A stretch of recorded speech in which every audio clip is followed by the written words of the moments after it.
قرآن مجید ارشاد فرماتا ہے آگے کہ وَاسْتَعِینُوا بِالصَّبْرِ وَالصَّلَاةِ، صبر اور نماز سے مدد مانگو۔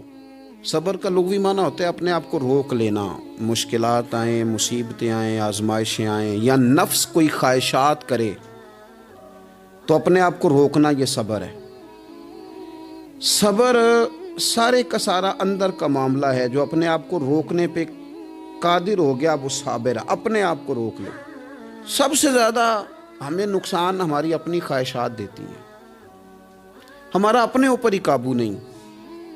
صبر یہ ہے کہ انسان اپنے اوپر کنٹرول کرے، اپنے آپ کو روکے۔ اسی لیے نبی پاک صلی اللہ علیہ وسلم نے صحابہ سے پوچھا تھا نا پہلوان کون ہے، تو یا رسول اللہ جو میدان میں اترے اور اپنے دشمن کو بچھاڑ دے، تو حضور نے فرمایا نہیں، جو غصے کے وقت اپنے آپ کو قابو کر لے وہ پہلوان ہے، جو تحمل کا مظاہرہ کر جائے وہ پہلوان ہے۔ صبر کا معنی ہوتا ہے اپنے آپ کو پہ کنٹرول رکھنا، آپ کو کنٹرول حاصل ہو اپنی خواہشات پر بھی، اپنے جذبات پر بھی، اپنے معاملات پر بھی، آپ اس کو کنٹرول کر سکیں۔ یہی تصوف ہے، یہی طریقت ہے، یہی صوفیاء سبق دیتے ہیں۔ تو فرمایا وَاسْتَعِینُوا بِالصَّبْرِ وَالصَّلَاةِ، صبر اور نماز سے مدد چاہو۔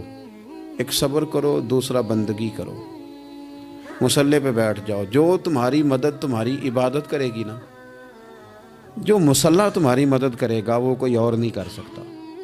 مصلی پہ بیٹھو، نماز سے مدد چاہو۔ نبی پاک صلی اللہ علیہ وسلم کا طریقہ کیا ہے کہ اگر آندھی آئی ہے تو حضور نے نماز کی نیت باندھ لی، بارش نہیں ہوتی تو نماز کی نیت باندھ لی، اگر سورج چاند گرہن ہو گیا تو حضور نے نماز کی نیت باندھ لی، حتیٰ کہ کافر ساری رات صفیں سیدھی کراتے رہتے تھے اور رسول پاک ساری رات مصلی بچھا کے نفل ادا فرماتے رہتے تھے۔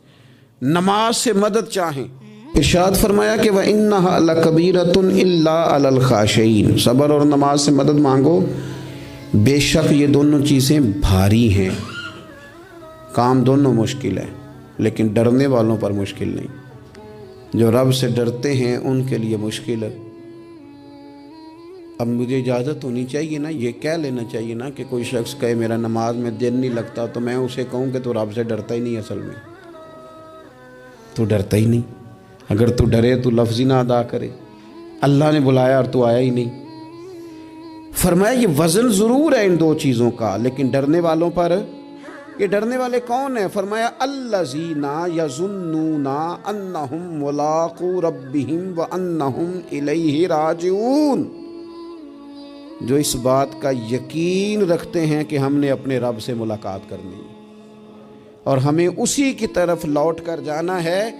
جس بندے کو یقین ہونا میں نے رب سے ملنا ہے، میں نے اس سے ملنا ہے، اسی کی طرف جانا ہے، اس کے لیے نہ نماز مشکل ہے نہ صبر مشکل ہے، اس کے لیے دونوں چیزیں آسان ہو جاتی ہیں۔ شرط یہ ہے کہ شوق ہو تیرے اندر رب سے ملاقات کا، تجھے شوق ہو۔ میرے نبی پاک صلی اللہ علیہ وسلم نے فرمایا لوگوں جو رب سے ملنے کا شوق رکھتا ہے نا، اللہ بھی اس سے ملنا پسند کرتا ہے،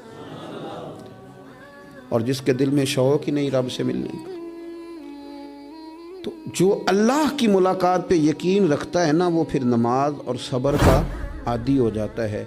تو ان تین چار چیزوں پر خوب توجہ کریں، خوب توجہ کریں۔ صبر اور نماز خاص چیز ہے۔ حضرت غوث اعظم رضی اللہ تعالیٰ عنہ فرماتے ہیں اگر آزمائشیں نہ ہوتیں تو سارے لوگ ہی عابد زاہد ہوتے۔